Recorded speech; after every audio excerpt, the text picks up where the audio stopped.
जय श्री राम दर्शकों, आशा है कि आप सभी स्वस्थ एवं सुरक्षित होंगे। इस लॉकडाउन में हमने रामायण व महाभारत देखी और अभी श्री कृष्णा भी देख ही रहे होंगे।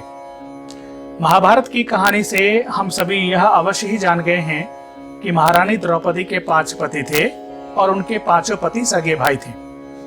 किंतु आपने कभी यह विचार किया कि 5 भाइयों की एक ही पत्नी होने का रहस्य क्या है? दर्शकों, मुझे पूरा विश्वास है कि 90% लोगों को यह रहस्य नहीं पता होगा। आइए जानते हैं कि आप कौन से श्रेणी में हैं, 90% या 10%। इसके मूल में द्रौपदी के पूर्व के 2 जन्मों की कथा है, जिसका भेद गुप्त होने के कारण महर्षि वेदव्यास जी ने द्रौपदी के पिता महाराज द्रुपद को एकांत में बताई थी। मेरी कोशिश है कि इस वीडियो को थोड़ा छोटा रखूं, इसलिए इसे स्किप न करें, नहीं तो संभव है कि कोई जानकारी आपसे छूट जाए। और इस वीडियो को लाइक कीजिए और शेयर भी कर दीजिए, जिससे कि अन्य लोगों को भी इसकी जानकारी मिले। और यदि मेरे चैनल पर आप पहली बार आए हैं तो चैनल को सब्सक्राइब कीजिए और बेल आइकन को ऑल पर सेट कर दीजिए, जिससे कि नए वीडियो के अपलोड होते ही आपको तुरंत सूचना मिल जाए। आइए सबसे पहले संक्षेप में हम द्रौपदी के जन्म के विषय में जानते हैं। पांचाल नरेश द्रुपद और भारद्वाज पुत्र आचार्य द्रोण दोनों गुरु भाई थे, जिनके बीच किसी कारण से शत्रुता भी थी।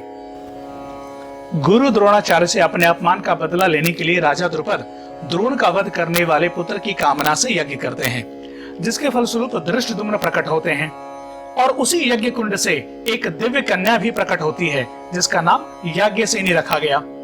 द्रुपद की पुत्री होने के कारण लोग उन्हें द्रौपदी भी कहते हैं।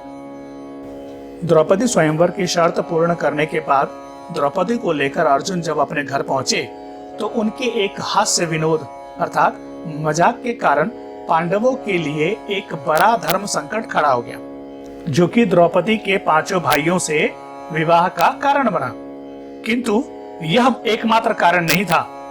द्रौपदी के विवाह से जुड़ा एक गूढ़ रहस्य महर्षि वेदव्यास जी ने राजा द्रुपद को एकांत में ले जाकर कहा, जिसके कारण द्रुपद ने विवाह के लिए तुरंत ही स्वीकृति दे दी। महर्षि वेदव्यास जी के अनुसार अपने पूर्व जन्म में सभी पांडु पुत्र इंद्र थे और द्रौपदी स्वर्गलोक की लक्ष्मी थी।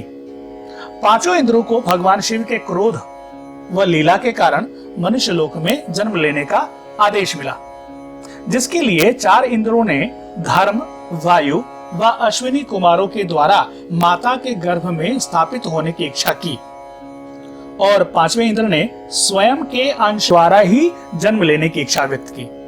भगवान महादेव ने उन सभी की बात मान ली और स्वर्ग की लक्ष्मी को उन सभी की पत्नी बनने का आदेश दिया।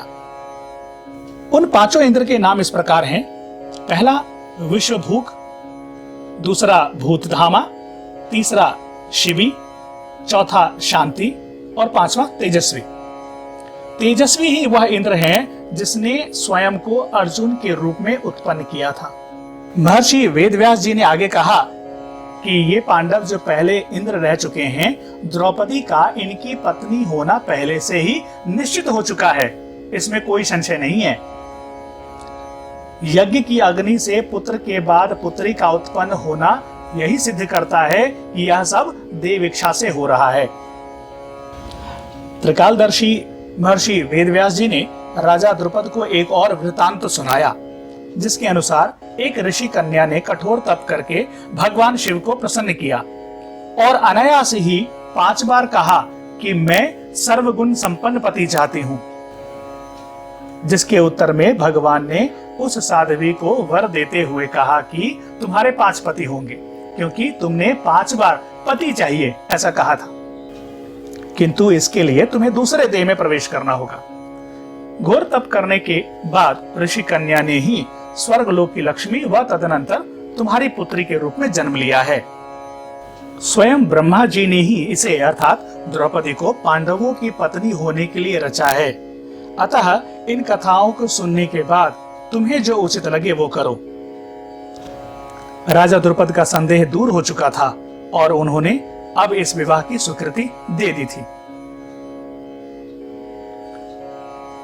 कुछ लोकोक्तियां ऐसी हैं जिनके अनुसार महारानी द्रौपदी ने यह नियम बनाया था कि संतान प्राप्त होने तक कोई एक ही पांडव द्रौपदी के महल में रह सकता है और तब तक अन्य पांडवों का वहां जाना वर्जित रहेगा। तो दर्शकों, आप में से कितने लोगों को यह पता था? यह अवश्य कमेंट करके हमें बताइएगा, क्योंकि यह जानकर मुझे अपार खुशी होगी कि मेरे दर्शकों को अपने इतिहास का पता है। महाभारत से लिए गए द्रौपदी विवाह के इस कथा से संबंधित अध्याय का लिंक मैंने डिस्क्रिप्शन में दे दिया है, आप वह अपनी जानकारी के लिए देख सकते हैं। मैं पुनः आऊंगा सनातन से संबंधित कुछ और सत्य और तथ्य लेकर।